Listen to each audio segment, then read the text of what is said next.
Fala galera, Dizascope, Douglas Gonçalves por aqui para mais um dia a gente mergulhar na Palavra de Deus. E hoje eu queria falar sobre esse tema, o Reino de Deus é de ponta cabeça. Por quê? Porque chegou o nosso livro.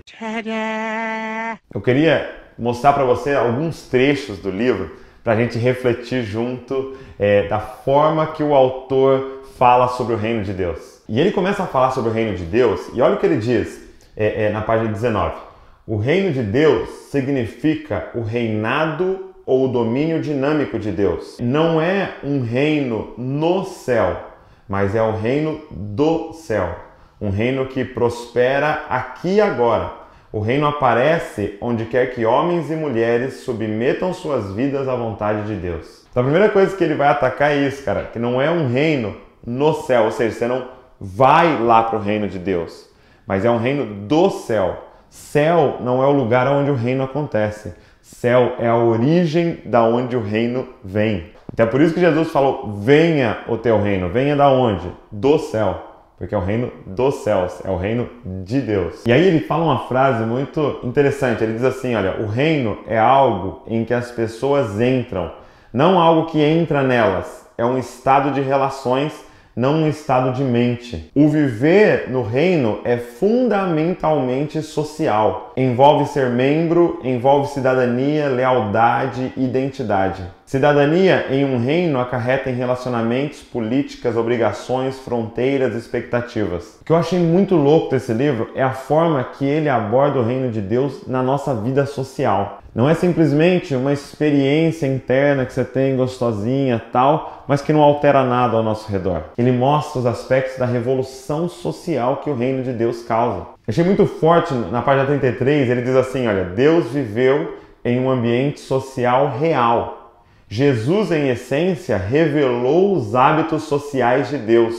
Na encarnação, o espiritual se tornou social.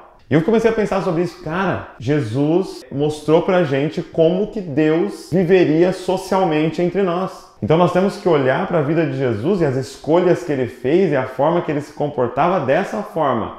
É Deus vivendo socialmente. Será que essa não é a forma exata de como nós deveríamos viver? E aí ele continua, ele fala assim, em outras palavras, a encarnação nos comunicou os mistérios espirituais de Deus em uma forma social prática, em uma pessoa. Deus falou conosco não através do grego, do inglês ou do português, mas através de um filho, um evento social. A genialidade da encarnação é que o mundo espiritual e o mundo social se cruzam em Jesus. Ou seja, tudo que é espiritual está nele e tudo que é social está nele. Nele convergem todas as coisas, cara. Numa outra parte do livro, ele começa a falar sobre as tentações que Jesus viveu, usando aquele período que ele passa no deserto. E, cara, eu nunca tinha entendido de forma tão ampla essas tentações. Ele diz que ali há 5 símbolos, né? O pão, o diabo, o deserto, a montanha e o templo. E ele mostra como esses símbolos têm tudo a ver com a história dos hebreus, né? O diabo ameaça a santidade, leva as coisas à total ruína.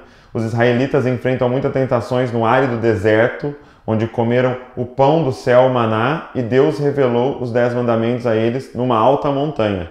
E finalmente, Deus habitava no santo templo. Então você vê que, na verdade, tudo no Antigo Testamento apontava para o ápice da história, que era esse momento da vinda de Jesus. E ele diz que essas 3 tentações, a montanha, era uma tentação política, de ele fazer o reino de Deus vir de forma política. O templo era uma tentação religiosa, de ele estabelecer tudo através da religião. E o pão diz respeito à economia da época. Era de ele usar os recursos de Deus para fazer uma revolução econômica e trazer o reino através da economia. Tudo era para que ele fugisse da cruz. Ele não estabelecesse o reino de Deus através da cruz. O autor, cara, faz a gente pensar muito sobre a nossa vida social e se ela está alinhada ao reino de Deus. Por exemplo, numa parte do livro ele começa a questionar a questão da simplicidade. E aí ele faz algumas perguntas. Se todo mundo, no mundo inteiro, consumisse tantos recursos naturais quanto eu, que tipo de mundo teríamos? Quanto do meu nível de consumo drena recursos energéticos e prejudica o meio ambiente? Em outras palavras, quão grande é a minha pegada ecológica? Meu estilo de vida este ano é mais simples do que o ano passado?